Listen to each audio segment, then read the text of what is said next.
भी तय की गई है।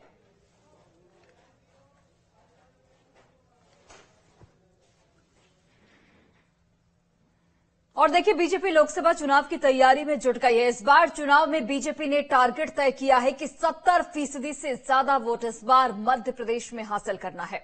तो वहीं देश की तमाम लोकसभा सीटों पर नए चेहरे देखने को मिलेंगे, जिसको लेकर रणनीति बनानी शुरू हो गई। रिपोर्ट दिखाते हैं आपको।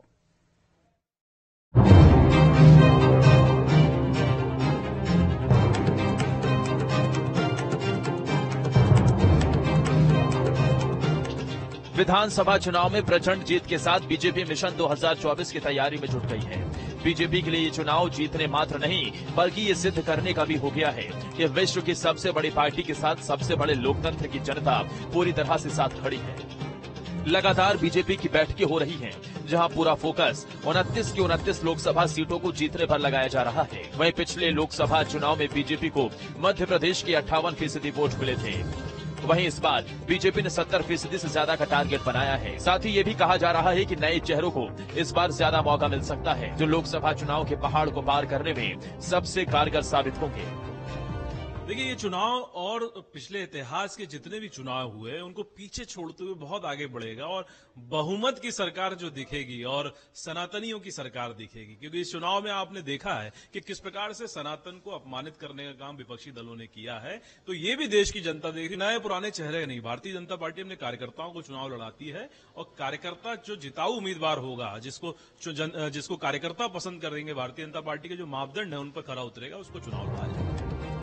बीजेपी ने जिन चेहरों को 2019 के लोकसभा चुनाव में उतारा था, उनमें से कई सांसद विधानसभा का चुनाव लड़े। ऐसे में उन सीटों पर नए चेहरे उतारे जा सकते हैं। राकेश सिंह, प्रहलाद पटेल, राव उदय प्रताप समेत कई सांसद प्रदेश में मंत्री बन गए। फग्गन सिंह कुलस्ते सांसद हैं, लेकिन विधायक का चुनाव हार गए। उम्र दराज कई सांसदों को इस बार टिकट मिलना मुश्किल है। जो 3 से 4 बार के सांसद रहे, उन्हें फिर से टिकट मिलना मुश्किल।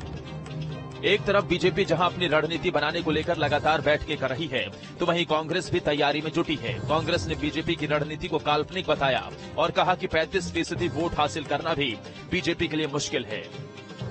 देखिए, भाजपा अपने वो चेहरों को जनता के सामने फिर से नहीं लाना चाह रही, जिनको 19 और 14 में जितवा के मध्य प्रदेश ने भेजा था। क्योंकि उन्होंने इन 10 सालों में मध्य प्रदेश की जनता के कोई भी काम नहीं कर रहे हैं। चाहे हम भोपाल की सांसद की बात कर लें, चाहे 7 बार के सांसद फग्गन सिंह कुलस्ते जो कि वर्तमान में केंद्रीय मंत्री हैं, तो जनता का मूड भाप लिया है। उसी से घबरा के इस तरह से चेहरे बदलने की बात है। और जो मुंगेरी लाल के हसीन सपने देख रहे हैं 70% वोटिंग का, तो आपको बता दूं वो लाडली भी इंतजार में है, वो किसान भाई भी इंतजार में है, वो युवा भी इंतजार में है। इस बार इनको अगर 30 और 35% मिल जाए तो ये गनीमत समझे। वहीं राजनीति के जानकारों का कहना है कि बीजेपी एक ऐसा दल है जहां कब क्या हो जाए, ये उस दल के नेता भी नहीं समझ पाते। बीजेपी की प्लानिंग इस तरह की रहती है कि हर एक विजय पताका वो पूरे देश में लहराना चाहते हैं। मध्य प्रदेश को लेकर भी बीजेपी की यही रणनीति है।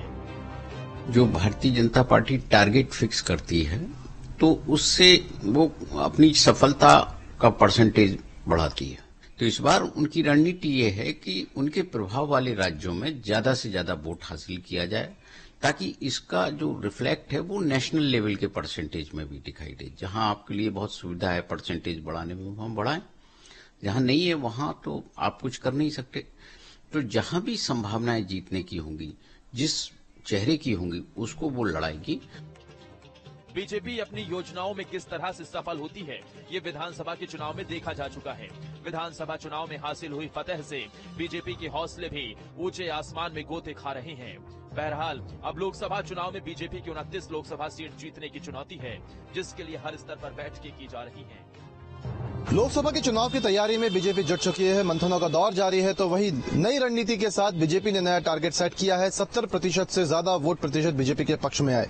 इसको लेकर नए चेहरों को चुनावी मैदान में उतारने की तैयारियां की जा रही हैं। ऐसे में देखने वाली बात होगी कि बीजेपी की यह रणनीति लोकसभा चुनाव में कितनी कारगर साबित होती है। वीडियो जर्नलिस्ट प्रदीप के साथ गौरव गुप्ता, न्यूज स्टेट, मध्य प्रदेश, छत्तीसगढ़। और देखिए